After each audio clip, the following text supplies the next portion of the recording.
I'm going to tell you sort of basically my journey as a mobile developer. I've been sort of through native, I've been through Xamarin, I've been through React Native, and sort of things that I've looked under the hood, things that have been good, bad, and just basically general experience. So here's kind of the agenda that I'm going to go through. My introduction, context, technical differences, performance differences, developer experience, debugging, pros and cons, DevOps, and we'll do a Q&A at the end. All right, so who am I? My name is Michael Williams. I'm a TSP from Microsoft. I have about 8 years experience in mobile development. I've been sort of in the cloud for about 3 years on Azure, AWS, and Google Cloud. I've done a lot of work around architectural design in CQRS, and latest focus is around sort of TensorFlow machine learning. And a little interesting note about me, I went to North Korea last month. So, sorry for another conversation.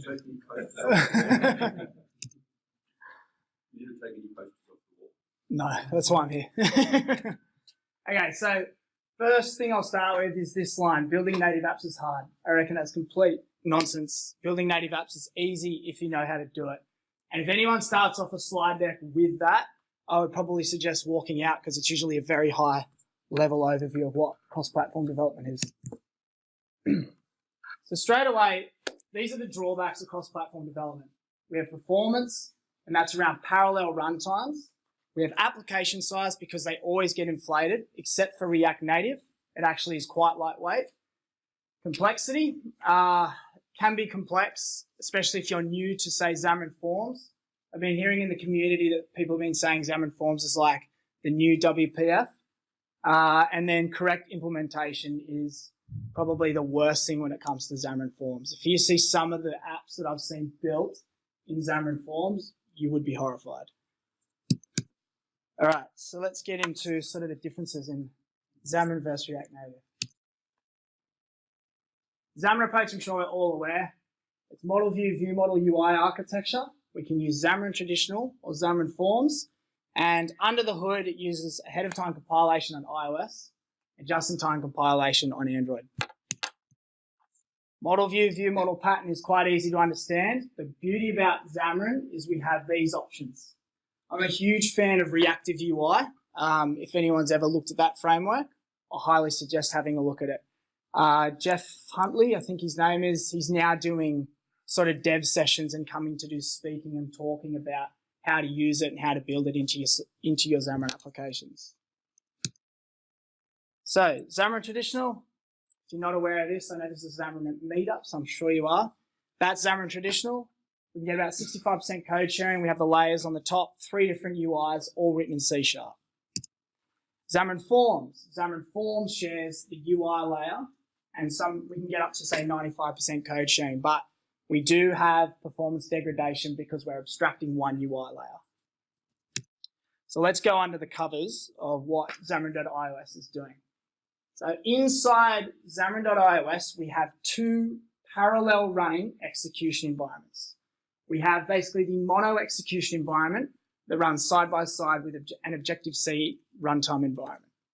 So when you compile a Xamarin application, the mono compiler, which is in the mono execution environment, that compiles your C# code into MSIL, Microsoft Intermediate Language. Then in Xamarin.iOS, ahead-of-time compilation requires that, so ahead-of-time compilation uses another compiler, takes that intermediate language and creates a native binary which can run on the ARM processor of an Apple device. So the security issue that Apple has given this concept is injecting managed code directly into the Objective-C environment and running it without having to do that pre-compiled stage. So that's why we have to do ahead-of-time compilation. That's compile it first, then run it on the processor. Now let's go to Xamarin.Android, and what's the difference there? Just-in-time compilation. So the way it works is it's exactly the same concept. We have 2 parallel execution environments. We have an Android runtime environment and a mono execution environment. We have what's called Android callable wrappers, which basically allows the managed code from your Xamarin mono execution environment to talk to your Android execution environment. And then we have managed callable wrappers, which do the other way. So that way you're getting communication between 2 execution environments. And those basically talk to each other through, they're made out of jar bindings. So that's what's happening under the cover with Xamarin.Android and Xamarin.iOS. So the difference between just-in-time compilation is you don't have to create that native binary first. We don't have to pre-compile the intermediate language. We can do that all at runtime straight into the Java execution environment. And that's just basically a general overview of sort of the difference. So here, this is just-in-time compilation. We have an interpreter which we chuck the managed code straight into the Java runtime environment. And up the top, that's AOT compilation, where we have to pre-compile that managed code, that managed code before running it on the iOS processor. Now let's talk about Xamarin Forms. Under the hood of Xamarin Forms, this is kind of just a really high-level look. We have a Xamarin Forms UI element, and then we'll have sort of a render layer in between, and that will do the communication between a Xamarin Forms element and a native UI element. Now talking about the actual layout cycle of Xamarin Forms. So this guy, I think he's actually from Melbourne, Michael Vidland, did a really good post about sort of delving into the Xamarin Forms layout architecture. It has two main passes. The first one is the invalidation layout, where basically all the invalidation bubbles from the ground up. So when you have a root, and then you'll have a parent, then you'll add a child, and then you'll add children into that child. And basically, the invalidation will start at the very bottom and bubble all the way to the root of the UI tree. Then after this happens, we have the resolving layout or the measurement layout, which basically bubbles all the way down. So from the root of your UI stack, it will go down every single child and say layout and measure all the way to the bottom to the very last child.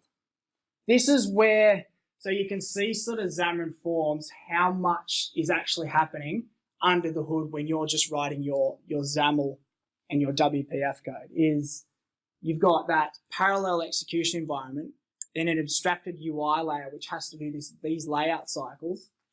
So there's a lot actually going on under the hood. But what's the beauty about Xamarin Forms? I think what's coming very, very soon, and that's layout compression. It's going to really, really improve the performance and speed of Xamarin Forms, those layout cycles. So that was announced at Build. I've chucked in a link on this PowerPoint deck, which I'll send out to everyone afterwards, and I suggest having a look at what's coming with Forms 3.0. It's looking really impressive. All right, this is all really good and all, but here are some of the disadvantages of Xamarin Forms, which I have seen across different projects, and that's developers with no experience jumping straight into Xamarin Forms. The end result is terrible. The 95% code sharing way of thinking is a trap because it's really, really cool. I got really hooked on Xamarin Forms for a long time till I ran a project which hit a wall and I had to rewrite the entire UI layer because we just took it too far. And that's because I was focused so much on sharing code, the end result of what the user was using was a little slow. Scope creep is the biggest problem, I think, with Forms. And that's with an app will start off like as a simple idea until suddenly you'll have maybe upper management saying we want to add feature after feature after feature. And that's when you get into this really bad performance bottleneck. So that's the biggest problem, I think, with Xamarin Forms is scope creep. There's also the problem of incorrect implementation. I'll show you a XAML sheet that I got recently from a customer. They're going to require a lot of training after seeing it. But yeah, it's just basically a lot of the problems that do occur with Xamarin Forms is around incorrectly implementing just simple MVVM structure and XAML code. It's actually quite a hard thing to get across to people sometimes. Can be confusing for developers as well. All right, now let's jump over to the React Native approach. So we have a Flux and Redux UI pattern. We have two approaches. We can actually do platform specific and we can do cross-platform. We have the exact same sort of approach as what ahead of time compilation and just-in-time compilation are doing, and that's a parallel execution environment where you're communicating JavaScript to the native layer. And then this runtime, the JavaScript runtime, it's known as JS Core. And we communicate between the native and the JS Core environment through a bridge. So the performance bottleneck in a React Native app is this thing here, and that's the bridge. So you want to keep this communication across that bridge to a minimal. So this is kind of like a really simple stack of what a React Native app looks like. So down the bottom in the dark blue, though, that's like the operating system. The JS runtime, which is known as JS Core. Your React Native application will be injecting JavaScript into this layer here, and that will talk across to the native APIs of the operating system. And then on top, we have the node modules that come with the React Native application, and you can also include third-party components there as well. And the good thing sort of about this React Native stack is over here, which is the third-party libraries. So you can include native third-party libraries and be building your app in native and JavaScript. But you can imagine the complexity that comes with that. So Flux and Redux came from the concept of a virtual DOM. Does anyone understand sort of this? It's pretty straightforward. The concept of a DOM is basically, it's like a document object model. And what that is a structured document of how your UI is laid. Now, the problem with a DOM model is every time we change one piece of that DOM, we have to re-render that entire tree again. And that's quite inefficient. But if we use the concept of a virtual DOM, we only need to render certain parts of the tree. So this is the approach of what React is doing. What Flux is doing. So this is the Flux pattern. This just comes straight off the Facebook website. It's all in the documentation. And the way it works is this. You have views on the right here. These are known as components. All you need to know is they simply do two things. They listen to a store and they fire off actions. When that action's fired off, that'll get passed across to the dispatcher. And what the dispatcher is just a pub sub object which receives every single action coming from different React components. And that will then push out those events into every single store of the Flux model. And then a store will only listen to certain events that are being emitted from the dispatcher, in turn causing the specific React component to re-render. So that's Flux in a really general overview. You can go into the documentation. If you ever do build React Native apps and want to understand what Flux is, I highly suggest looking more into this architecture because I think it's really good. Then we have Redux.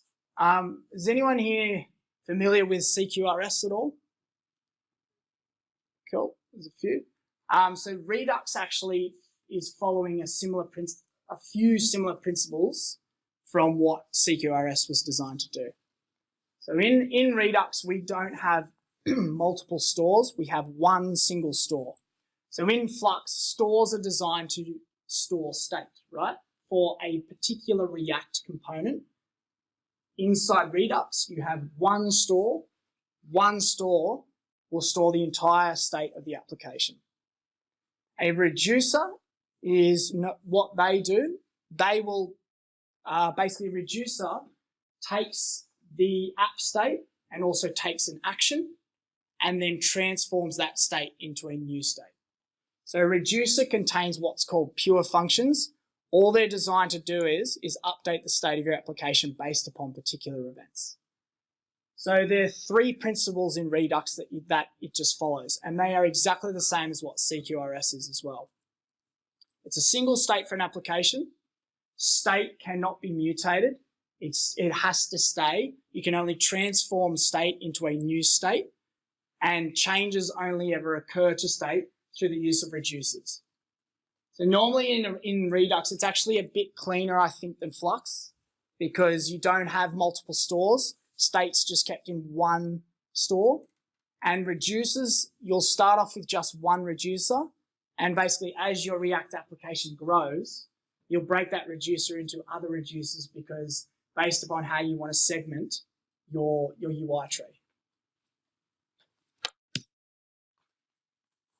Now we're going a bit sort of deeper. So this is kind of how what's happening under the hood with a React application.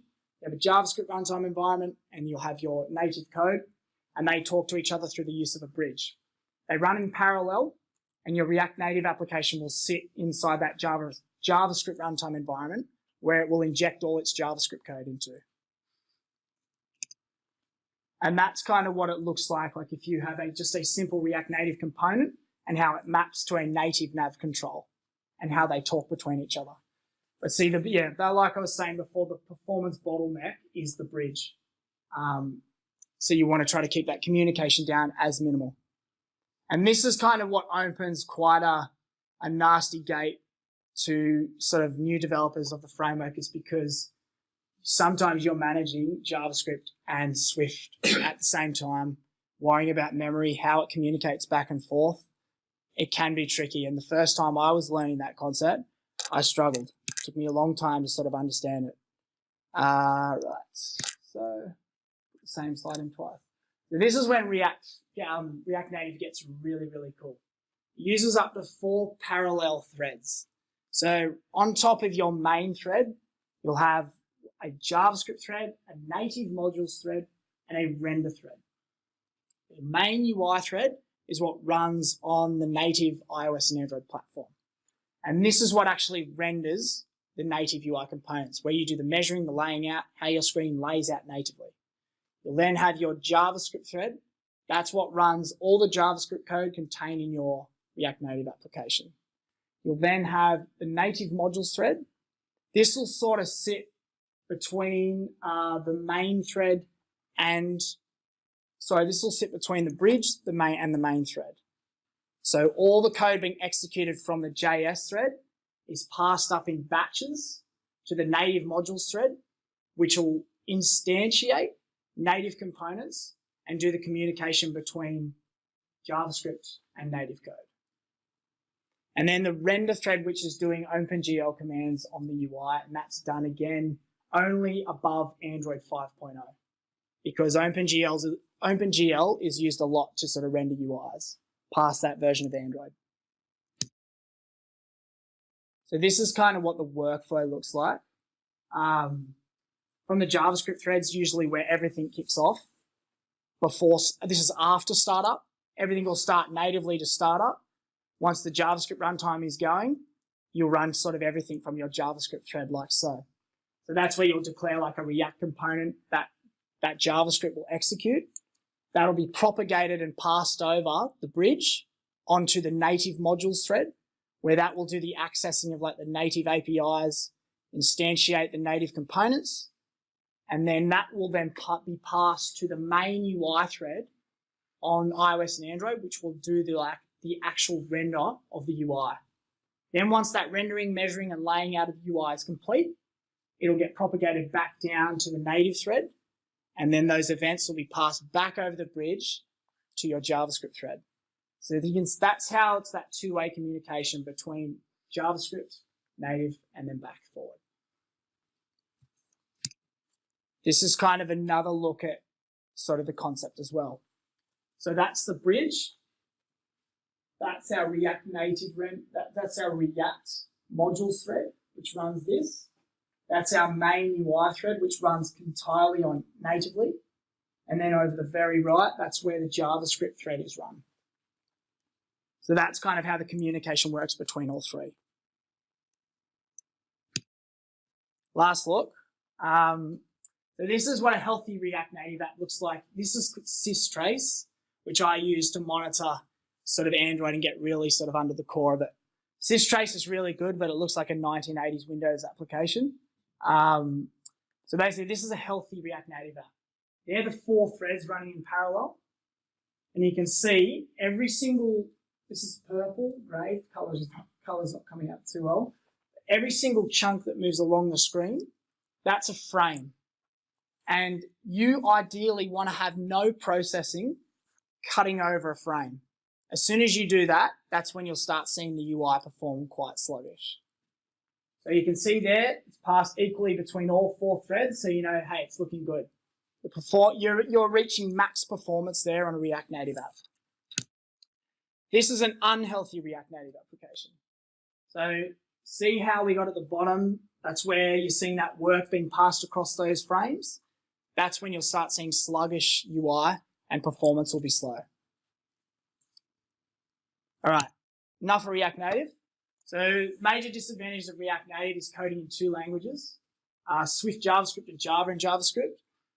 Native embedding for developers is quite tricky. I've found it quite hard to learn, but I mean, once you understand the concept, it's applying the same rules. JavaScript is unsafe, technically defective, and slowly evolving. I have a really good blog post of someone who did a really in-depth research of sort of where JavaScript's going, where React Native's going, and I think it's really worth reading if you want to sort of look at adopting React Native as a permanent long-term approach. All right. Okay. So just to summarize, both frameworks, they all support iOS, Android, UWP. React Native's implementation is new. They both produce truly native applications. They can achieve 95% code reuse. They're all high performant as long as you apply them correctly.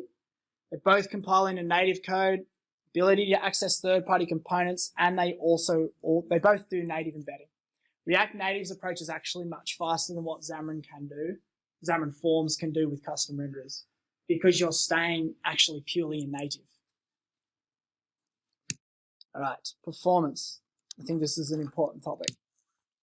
So Xamarin performance, ahead of time compilation, just-in-time compilation, 2 parallel runtimes, the performance is excellent. There is only a very slight, tiny little bit of performance degradation when you go really deep, but the user will not even notice. So this was an article that was written, it was last year. It's improved Xamarin Forms, but these load times and performance times, scrolling times, to me is unacceptable.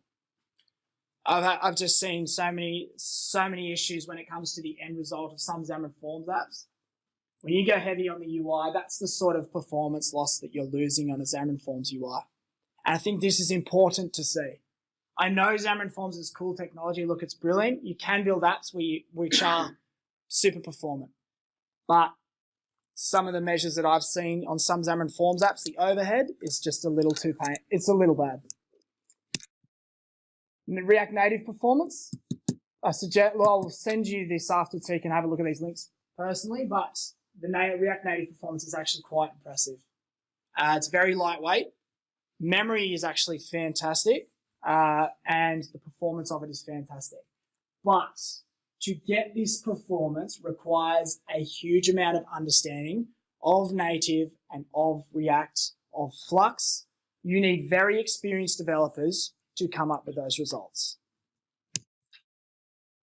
List views in React Native. So here's some examples of like some people that hit walls, incorrect implementation. These are just some examples I was going through on the web, which some problems people are having. List view initial rendering is too slow, or scroll performance is bad for large lists. When I first implemented a list view, I was like, I'm never touching React Native again. Simple solution, use a flat list or section list. All that took for me to figure out that solution was go read the documentation. And this is what some people are not doing with Forms and with React Native. Just read the documentation. Xamarin Forms, custom view cells in Android. Yikes. Use caching strategies, retain, recycle elements. It can fix the problem, depending on how sort of custom your view cell is. If it's really custom and you're putting a lot of elements in, yeah, we're not going to talk about that. And then Xamarin Traditional, it's native. There's no problem. React Native navigation is horrible. There is no standard. It's all open source and it's all done differently. It is horrible. It's confusing as well. Page transition is slow. So this is a funny blog post where someone wrote this. How they fix slow navigation. We started scheduling the animation using the Interaction Manager. While making the transition, we loaded less content, render the remaining content once the transition is complete. It helped us provide a smoother experience to our users. Now look at that workaround to try to get fast navigation. Xamarin Forms, navigation is awesome. It's easy to understand. It's simple, it's straightforward. We can control it through our view models. It's awesome. There's nothing wrong. Anyone that says to me, please use Prism, please don't. I've worked with 3 projects that I've had to take it out every single time. 1, it doesn't do page caching. And 2, your navigation stack always becomes quite customized. Prism is very limited. I've worked with 3 apps where every single time I've put it in, 2 weeks later, I've had to take it out. Cons, bindings are delayed in transition. So I don't know if anyone's ever written a Forms app, changed a page, and you'll see data appear, then change because of bindings are delayed. That it can be quite an issue sometimes. Piece of cake for Xamarin Traditional, no problems there. UI animation. React animation APIs all run on JS Thread, causing performance issues. But I will say that it's constantly improving.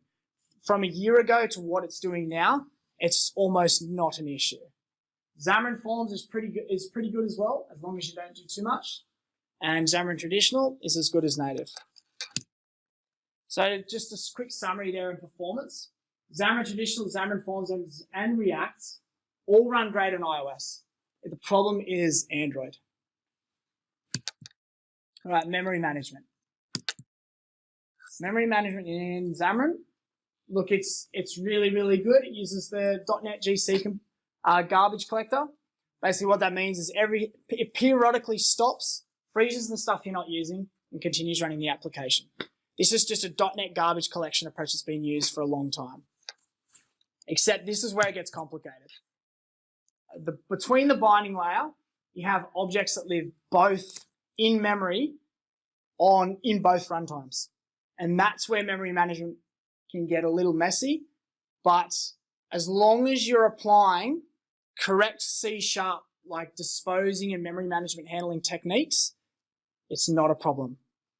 Although in Xamarin Forms, I recently was working on a project with some colleagues of mine in the States. Xamarin Forms is still having problems with free memory on image allocation. I mean, it's been a long time and they still haven't gotten it right. So this is what I mean by memory management handling techniques. Implementing iDisposables for custom classes, embedding them in using statements, and use weak reference for class level properties. This is specified in the documentation for people building Xamarin applications. And event handlers as well. As long as you're adding and removing them correctly, memory is not an issue. When I first built my first ever Xamarin application, I never actually freed any event handler. And when I left that contract, I had a friend at work call me and say, mate, did you ever profile this app? And I said, no, why? And he goes, check out this screenshot. And the memory was up into the sky. It was quite embarrassing. So just with this stuff, you've got to read the documentation, know the best practices, and be sure that you're implementing best practice. So actually, unfortunately for React Native, I haven't been able to look under the cover with it. So, but I've profiled it and I've seen the memory being handled correctly. As far as I'm aware, React Native completely does, or memory management is done completely native. I mean, I don't think there is anything going on in the JavaScript level, but I can't be sure. I haven't been able to find any documentation on it yet. So this is basically image handling. Facebook's Fresco image library is what's used under the hood for React Native. It's important to understand how to configure that library before you start doing React Native, because if you don't know how to configure Fresco, you'll have a huge amount of memory issues with React Native on Android. Xamarin Forms, Android is terrible. I'm still seeing bindings and memory issues. Xamarin Traditional, as good as native. You'll be getting this afterwards, so you can have a read. These are just some best practice approach for image handling with React Native. It's mainly around Fresco, and I highly suggest looking at it. Okay, debugging and profiling. Debugging React Native. Look, both frameworks are very, very good. I think the only thing with React Native is it's not as integrated as nicely as what Xamarin is. Nowhere near, actually. if you want to do remote JavaScript debugging, you can do it through Chrome, which is quite messy.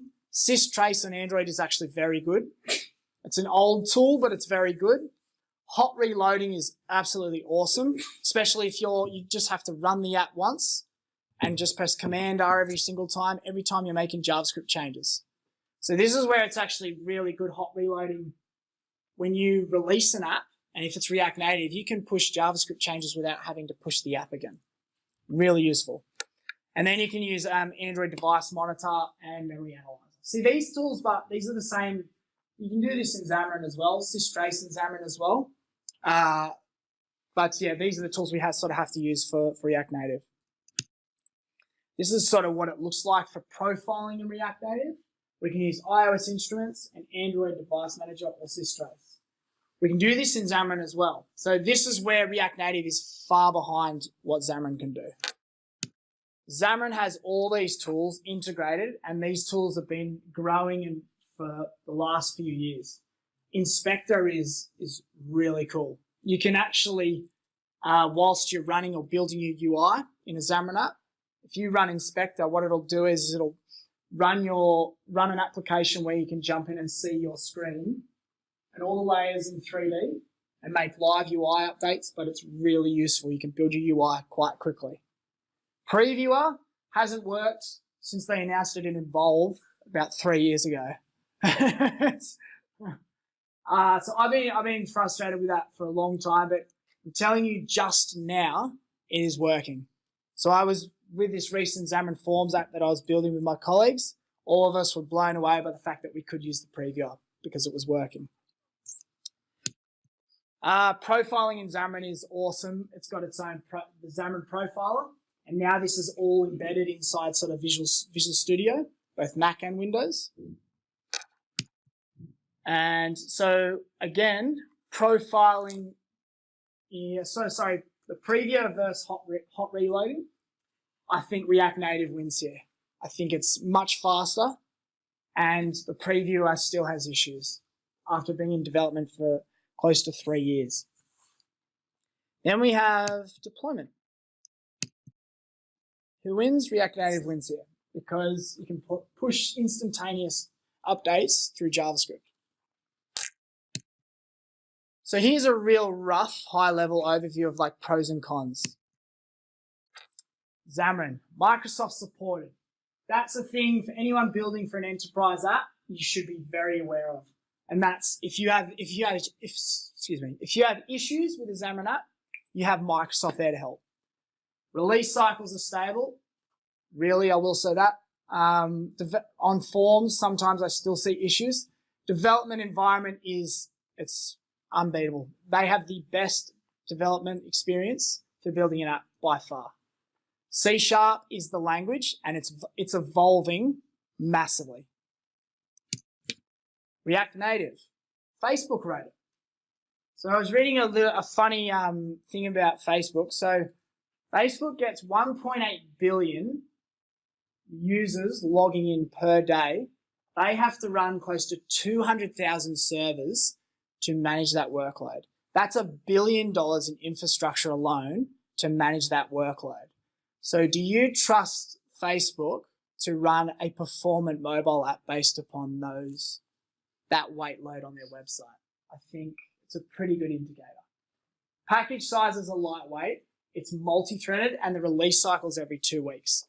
But if you've ever tried to update React Native, it's horrible. It breaks all the time.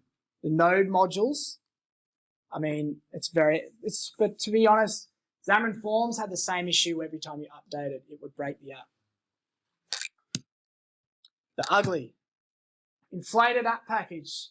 Don't ever look up at the size of a Xamarin Forms APK or IPA. It'll scare you.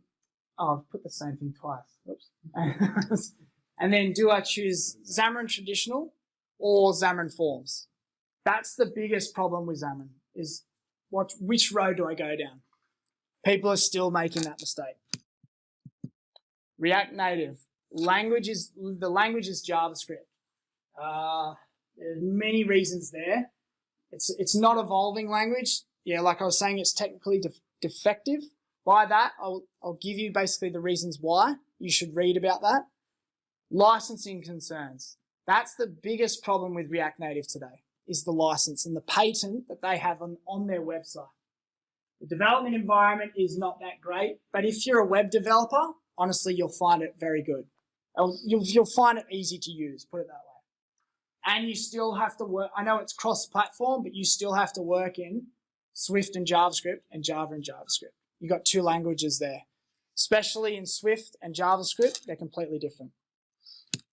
So this is the main concerns of React Native, is the top one. If you file a patent claim against, or a patent claim that involves a product or service of Facebook or an affiliate, or a patent claim that involves the React software, they have the right to basically take away your React license and you can no longer use it. That's the biggest concern anyone in an enterprise company should be aware of. Because if you do something to piss Facebook off and you've got like 7 apps in the store, they could just literally take your React Native license away and those 7 apps are gone. And the uncertain roadmap is a concern. It doesn't have the enterprise support that Xamarin does, nowhere near. So if you have problems with React Native, you're on your own. You have a problem with Xamarin, you've got Microsoft behind you. So the uncertain roadmap is scary because like they've got Facebook, right? They don't need to make any more money. If they can choose at any point to just stop supporting React Native, and no one knows where it's heading. So that's again the risk with it. The long-term risk with it, that's still there. So developer experience. This is sort of what you're looking like with the Xamarin app. Ignore the Azure part in the middle. You can add AWS in if you want. Xamarin University for learning. I mean, the Xamarin University content is incredible. You can teach people that have never built mobile apps to being a full-scale mobile developer through that program. You can build it in Visual Studio. Visual Studio is an IDE that's been around for years. You can integrate it very nicely with Azure. All the NuGet packages are all done for you for things like data sync and all that sort of stuff. You have Test Cloud, you have Hockey App, you also now have Mobile Center. All this stuff is completely integrated. That's where Microsoft, to me, still is ahead, is the integration aspect of all these tools. So this is where React Native is. These 3 areas are the parts that are missing. DevOps.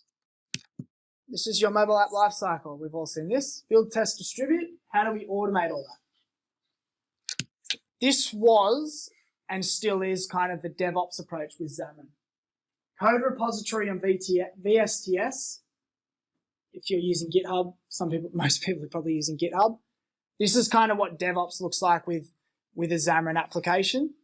Sort of the best approach, I would say, because you get build deploy through VSTS, and you also get app testing through Test Cloud, which plugs directly into VSTS through a plugin.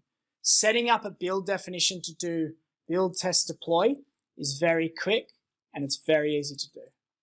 Then you can also plug it into Hockey App, get all the crash analytics and telemetry, and you can pump that basically back into VSTS. It's all integrated. See, the Microsoft approach right now with this integration is super powerful. So this is kind of a setup for like a React Native approach. You can actually do it in VSTS. I've done it before, but it's all through custom scripts. This is just this blog post here. I would suggest having a reading. He set up just like an ecosystem around sort of a React Native app. Jenkins, and then you've got sort of code push. Fastlane is an open source command line tool for React Native for DevOps. It does things like code provisioning, app provisioning, key store provisioning, and automated building. And then he's plugged it into Crash Analytics, which talks to iTunes Connect, and you can also use that for beta testing. So that's kind of like that's a very open source DevOps approach. That's what React Native is at the moment. But what's coming out by Microsoft is this one, and that's Visual Studio Mobile Center. So this is available. It's going GA in November. We don't know about pricing yet, but basically it is a super powerful tool that you can plug in source code, whether it's a native iOS, native Android app, native UWP app, whether it's a React Native app, or whether it's a Xamarin app. You can plug the source code directly into this portal and get build, test, deploy just by the source code. All right, so the most important question is, which framework do you choose? I would suggest all you have to do is ask yourself this. Are you web or are you .NET? Both of them are very, very good. Why would you try to teach a bunch of web developers .NET tools when they already know how to build .NET? Build in React or build in JavaScript. It's sort of, I've worked on some teams building React where we tried to bring in Xamarin, and it didn't work because it required them sort of jumping into different tooling, different programming patterns. MVVM, some of them hadn't done before. It took a lot of training to bring them up to speed. Then we tried bringing in React Native, and they jumped on that much quicker, and we published the app much faster. So normally I would say that's the question you should ask and see what your resources are on a development team to start with. But here is sort of the main areas which we just covered where I think who wins in each area. Complexity, I think Xamarin Traditional wins there. Performance, Xamarin Traditional, React Native, but it requires experienced developers to get that React Native performance. Memory management, I think Xamarin Traditional, React Native are equal on that part. Developer experience, Xamarin wins by far on tooling integration. Debugging, Xamarin. App Store deployment, React Native, because you get code push and instantaneous JavaScript deployment. DevOps, Xamarin wins on integration. So who wins today in the market? I reckon is Xamarin Traditional. Personally, from my experience in all three, it's performant, it's risk-free, it manages memory, it's an evolving language, C#, it debugs, developer experience is awesome, DevOps is awesome. It's the most risk-free, fastest way, I think, to build an app. And if you start integrating this with like MVVM cross or Reactive UI especially, it's super powerful. To me, that is the safest way. But I like C#, I like JavaScript. Personally, if I build a Xamarin application for a customer, I'll stay there.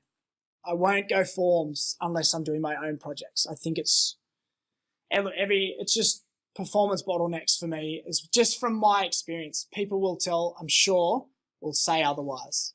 But I reckon today, as a risk-free sort of framework, that's sort of the approach that I take. What makes a good cross-platform developer? A developer who understands native development. I've seen so many people hand me resumes with saying that they've done native development, and I ask them 3 questions about a UI view controller, and they have no idea what I'm talking about.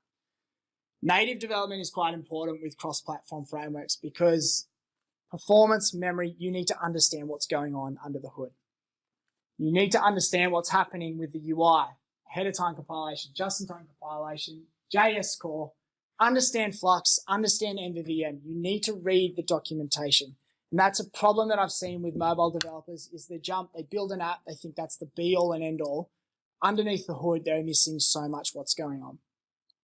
And again, correct implementation, and that's, reading the documentation. The memory management approaches that I showed you there in Xamarin about using iDisposables and wrapping them in using classes. Apply those approaches. You have to do it. And I'll end there. There's some useful links for some sort of more reading, and I'll send these out at the end. And that's pretty much it. Thanks, everyone. Thank you, Ned. I've got one to start with. Yes. Your preference is Xamarin Native. Yep. That's now. What about in a year's time? After Forms 3.0 gets stable, I'll probably go back to Forms. And what about where React is going, React Native is going? Personally, with React Native, I do it for my own projects and experimentation. For me to jump on a customer and say, let's all use React Native, unless they're all a team of web developers. So I did do a project once where they already had React in place. And so that's where I was like, let's do React Native. Everyone was able to build it quickly. And we didn't have any problems with it. But I have had problems before where on Android in React Native, we had performance bottlenecks as well. But this was about a year ago. So Xamarin Forms and React Native they're just growing so rapidly. And at the end of the day, I'll come here and probably do a talk again, and I'll be saying I'm back on Forms. So, yeah. Questions? You spoke about how there is a lack of good design in Xamarin. I saw one blog that brought Flux design into Xamarin. Brought Flux into Xamarin. Yeah. Yep. So do you think we could borrow those ideas? So that's what my open source framework's doing. I'm backward compiling Xamarin Forms and trying to bring in Flux to Xamarin Forms to see what I can do with it, just for fun. People have tried to do it. I've seen a couple of open source frameworks with Flux for CSharp. I've never used one personally, but look, it's going to be like just another library to build your UI in.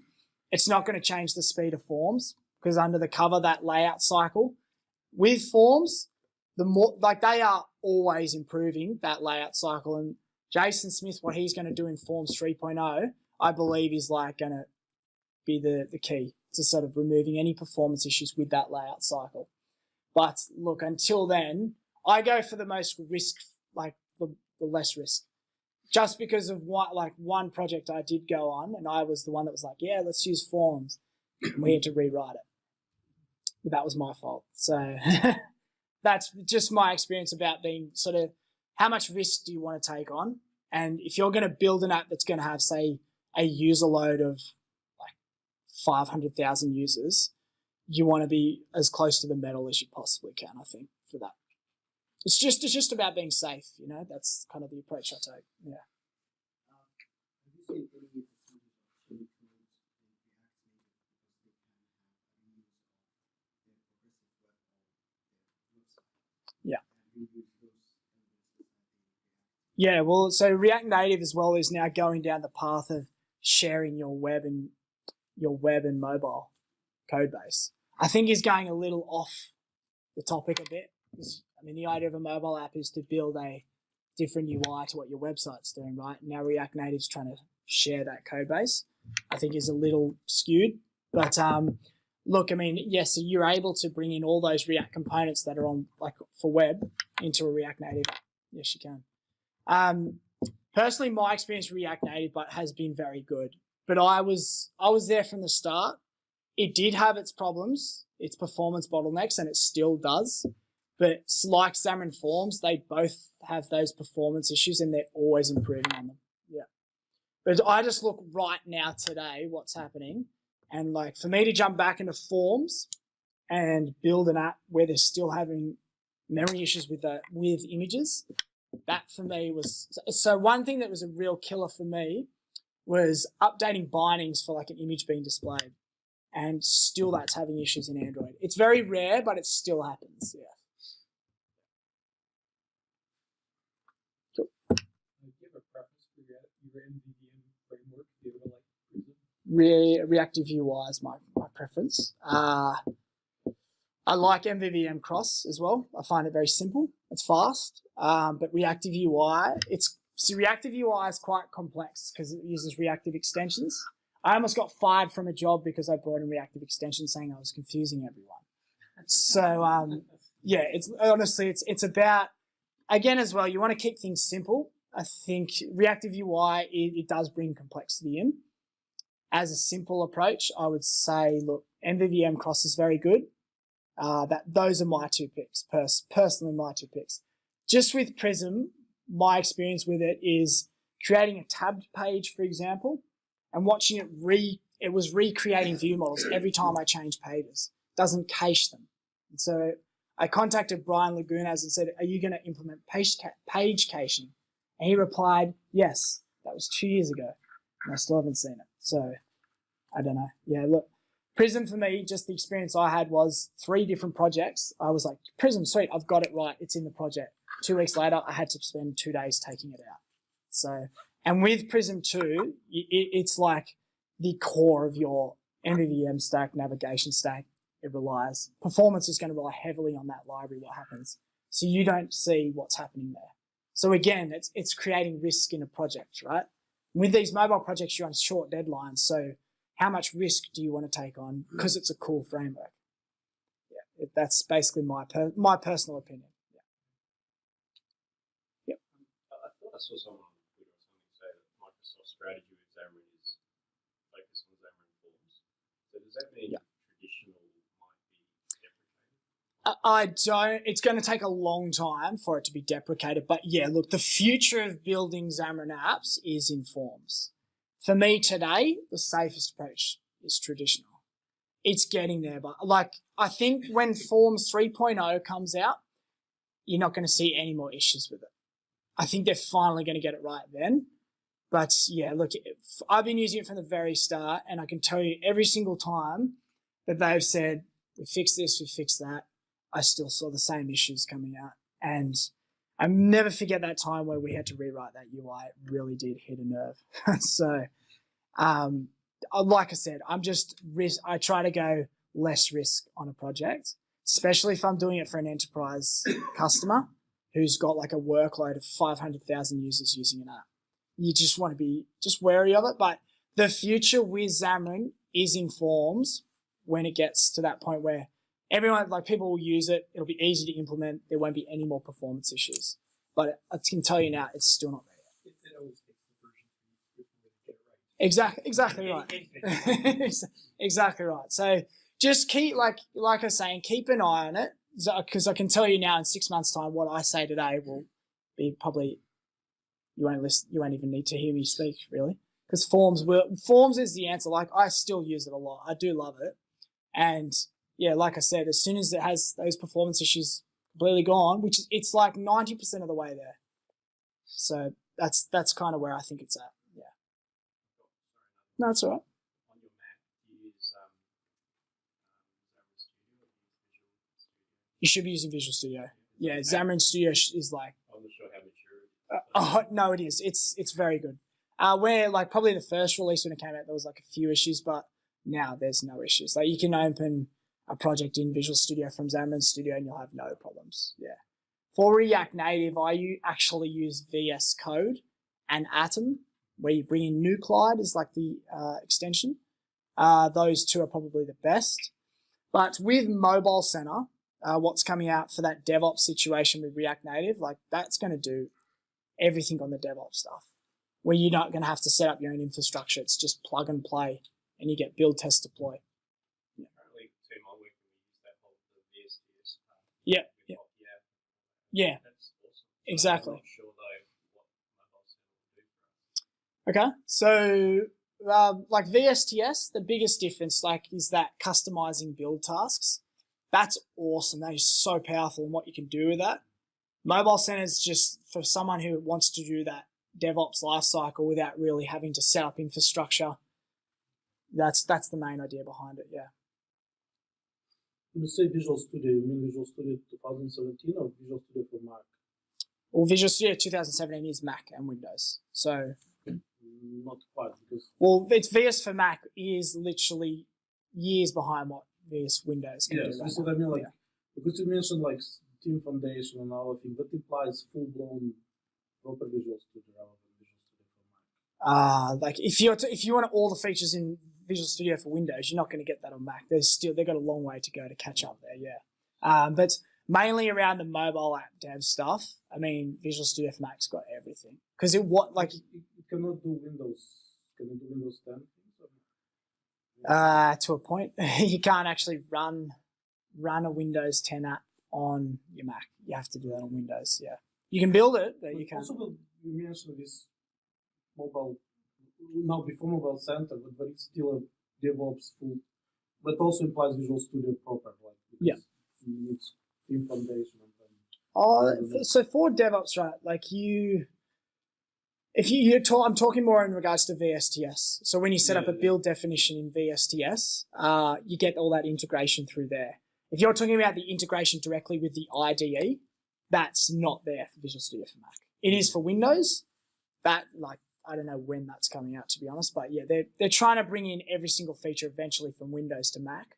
But it's got a long way to go because Visual Studio for Mac was Xamarin Studio. Yeah, it was Xamarin Studio, but it's impressive what they've done. Exactly. Yeah. So like the stuff that's coming out with Microsoft in like mobile app dev and this integration with DevOps, it's hugely powerful. What are your thoughts on choosing like an enterprise setting? Mm-hmm. If you need only Android, you don't care about iOS. What are your thoughts about like Android versus Xamarin, Microsoft Visual Studio versus How big's your Android, pure Android? So pure Android. How big's your mobile team? Well, we get some abstract questions, but not for our specific, because we're going to outsource anyway. But okay. Like here, it honestly depends. If I was on a team with Java developers, I'd say let's build a native Java app. Like I still work in native all the time. I build Java apps. I build native Swift in Swift all the time. But like the IDE, Android Studio is awesome. I reckon Xcode is fantastic. Understand like Xamarin with a certain performance overhead comparing to Android. Yeah. But also mention some other things which are like non-performance related, but the whole, this DevOps, Visual Studio integration, all this. Yeah, well, you don't get that if you're building native Android. Yeah, right? So this sort of thing, like, is the trade-off in performance. And let's say the team doesn't know either, or knows, .NET CF. Mm-hmm. So it doesn't matter really this or that. Well, see, Xamarin seems a bit closer because it's CSharp. Yeah, so let's say you can change, you can fire and hire. What would be conceptual? I'm not telling you to fire people, so don't get me wrong there. So, yeah, look, I mean, if you want to see what's evolving, Xamarin is going to huge places. Android Studio hasn't moved for years, right? So C#'s evolving as well. Look at it from a future aspect as well. So I would say if you're going to start development, I would look at Xamarin. I wouldn't look at because if you start in Xamarin and right now you're thinking I only need an Android app, I guarantee you down the track there's going to be a time you're like, let's start iOS development. And then if you're stuck and you've gone all that way down Android, what are you going to do then? Are you going to So you're saying that's better because rather than having two separate things, you have one. Yeah. So I'll give you an example. Actually, I was at a customer. I won't mention the name, but it was a very big bank, and they are on they're on native iOS and native Android, and they're on two sort of development teams of about 5 or 6 developers on each team. Every time when they release a feature, which they do a lot, they have to rebuild it twice with 6 people on each team. They have no idea what's happening between each development team, and the code base is completely separate. And they're just trying to replicate each other's code all the time. Yeah, and I mean, now they're looking, how do we bring that to cross-platform? And they're going React Native because they can use all their native code and then build React Native on top. To me, I reckon that's not quite a good choice because they've got all this native code, then they're now trying to integrate with a cross-platform framework. It's just messy. You have to, I think for a long-term roadmap, they should either take the chance now to say, let's bring it all to Xamarin and go forward with one, rather than trying to do the quick fix and just paste a cross-platform framework over the top. It doesn't work. What about so-called hybrid stuff? Don't touch it. It was recently at, I don't know if OutSystems has been sort of advertised out this way. It's kind of like Accelerator, but again, you get a web-based app. I mean, like PhoneGap and things like that. It depends. Do you want to? So research shows that with those PhoneGap apps, you lose the user experience within the first few seconds of touching the screen, because as soon as someone say if I'm on iOS and I'm playing around with iTunes, changing songs or whatever, and I jump into a PhoneGap app instantly and I press a button and the navigation's different, I just get completely turned off, just because the UX is just unfamiliar, and so it just stops. Like at the end of the day, you're producing an app for the user, right? They're not going to use it. Doesn't matter what you're using. So that's the sort of approach. What happened to all those discussions with so-called analytical companies and experts, so-called experts, writing about what native apps is going to to discontinue it, and everything is going to be just a mobile web app, mobile friendly web app and like web only. When was the last time one of those experts spoke? Yeah, a couple of years ago. There you go. So I wonder what's the current state of it. Yeah. So I highly suggest what you should look at is this latest video in Build, the Microsoft conference, which is on Xamarin Forms. And like, to me, that when I saw that, I was like, wow, get that out the door so people can start using it, because it's like you've got Microsoft behind Xamarin. React Native, you don't have that. And you can imagine like the investment that Microsoft's putting into it is huge. So that's another way to look at it from a long-term roadmap is you've got Microsoft behind that product. That's where I think for me is like the assurance that you get and the support that they have, like what they're Also, doing. I want to say JavaScript is broken. I mean, didn't yet to read the link, but I believe you. I buy it Yeah. without even looking for evidence because it does feel that way. I have to interrupt there. Yes, okay. We've got a emergency announcement that the pizzas are running late. So it's probably another 15 minutes, assuming that another 15 minutes. So we are going to continue with the questions, if you don't mind, Michael. Sure. And, I can actually jump in. Apologies, everyone. I'll be here soon. I'm a bit confused because I know Simon did a lecture on Mobile Center when after you were on Twitter yet.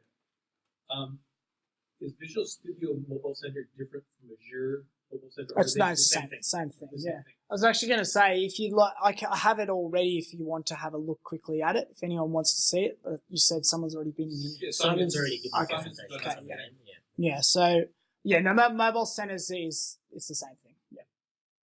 So your new book, is that going to come out on packet? Unfortunately, yeah. You want to talk us about what you're planning in that book? Well, this was, ideally it's a book I didn't want to write. It's just like the same Xamarin design principles. I'm sort of showing a bit of React Native there at the moment, but the thing that I'm publishing, which will be more beneficial, is it's going to be no book behind it. It's just going to be like a blog with it's React Native samples about just best practices in React Native and like 10 example projects with Reactive UI for Xamarin. So that'll be more beneficial than this next book. So the next book's more just about sort of best practices around Xamarin apps. But I kind of did that in the last book, yeah. Questions, Kim? I'm trying to, so you mentioned like with the React application, you do some in JavaScript, some in Swift, JavaScript and Java. Mm-hmm. Can you talk to that a little bit more? I'm trying to understand, like what is a typical page? What would you, how's that division? Okay, so you know how like in Forms, how you have like a custom renderer, for example, you can bring in native like iOS native Android modules. So like if I wanted to bring in like a camera or something like that, they're all actually third-party components now. But if you want to do like a piece of the UI which is not on Android, like a segmented control that's in iOS, you'll have to jump into native like Swift, build the component, and then you use a JNC or JNF, I can't remember, a bridge, and that's what you set up between, sort of like the custom renderer does. It's native embedding is like the first time you do it, you'll be like, whoa. Then after you do it, it's the same thing every single time. So only when you're doing those like custom renderer situations, you'll do a native component and set up a bridge between that and your JavaScript component. It is quite like, it's complicated. Like custom renderers are very simple to do. It is like, takes a few times to get right. But then again too, you're managing the memory on both sides and managing all that on both sides. And that's where, if you haven't got like an experienced person doing it, it can get pretty bad. Yeah. So like that Fresco library that they use for images on the backbone, you have to actually do a bit of configuration manually to get the memory management on Android correct. And for me, I remember like it took me a long time to get that right. So those are just some things to consider. And you're doing that in Java. So that's where, and JavaScript. So you have to do it in 2 languages there. Is there ability to like bind to changes? You know, like That's actually really interesting. There is. Yeah, there is. I've never done it before, but so like like in a binding library, for example. Yeah, so let's say you find a cool code. Yeah. Well, you can bring the native Cocoa Pod into the iOS side and set up that bridge to JavaScript. Yeah. So that's where native embedding is so much faster because you're just in native and you're talking to JavaScript. And see, the thing about like React Native has, I think the thing it has on its side is JavaScript HTML have been around for so long. Everyone knows it. As soon as you set up a bridge between a native component, it's pretty fast. Yeah. And you have full control over that really as well too. So like custom renderers, what's happening under the hood, you don't know what's happening underneath. So with all, like when you're building a native component on React Native, again, you want to keep that passing across that bridge minimal because it can create that bottleneck in performance. Yeah. Any more questions? Yes, one at the back.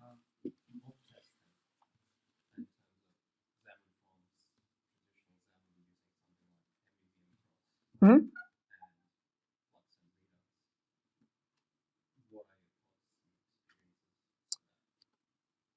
So Flux, I'll always use Redux.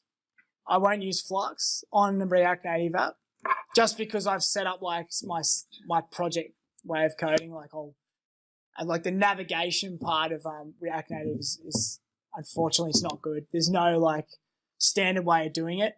And I've set up like my own sort of way of doing it, which is quite performant. So I'll just reuse that. So I usually stick to Redux for React.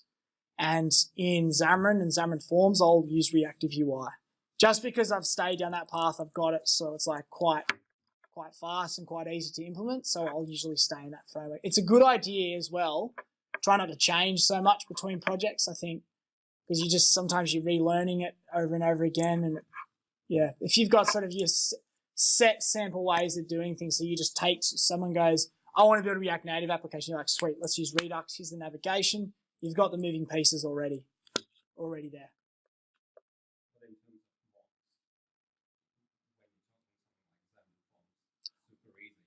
Yep.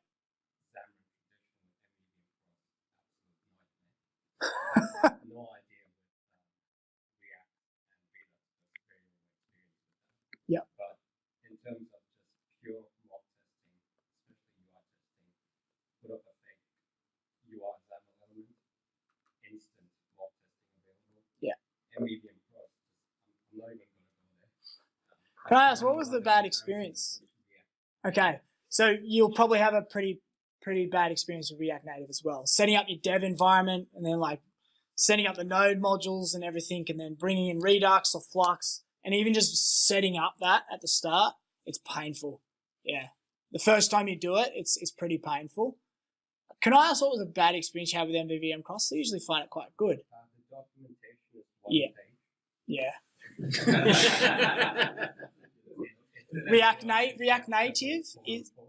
React Native is the same, but you'll go, okay, what do I do for navigation? There'll be all these sample projects. You'll pull them down, do npm install update, bring the packages back in, and it won't build. And that happens on almost all projects I've pulled down from like GitHub with React Native, rebuilding it, just pulling in the node modules. They don't build because Flux, Redux, and React Native update the packages so often. Yeah, that's it always breaks. So for mock testing, Xamarin Forms would be the best there. If you want to go to a client, hey, this is what this screen would look like, jump into Forms. Yeah, definitely. You use any design tools beforehand? Prototyping? I did. I can't remember the name of it. It was like a web tool that I was using just for mock testing. I never really do that, to be honest. Yeah. No, like I probably like if I have to show someone quick, I actually haven't had a customer ask that for a long time. Like say, can you show me this screen where I've needed to go like jump into a UI tool designer and build something quick. I will say one thing too, like if you're doing native iOS development, try to stay away from storyboards. I jumped onto a customer contract once where someone had built their entire UI structure in a storyboard and the thing was just like this big cobweb And it took me hours to understand what was going on there. So yeah, just reusable, maintainable code, like just thinking in terms of that. But yeah, like those design tools, there's heaps out there. Like the web, there's a lot of like web platforms that you can use that can just whip up something quickly. Yeah. I'm thinking that we should, with the movement in the room, we should stop there. And if you want to hang around and eat pizza, you better, because we've got a lot of pizza.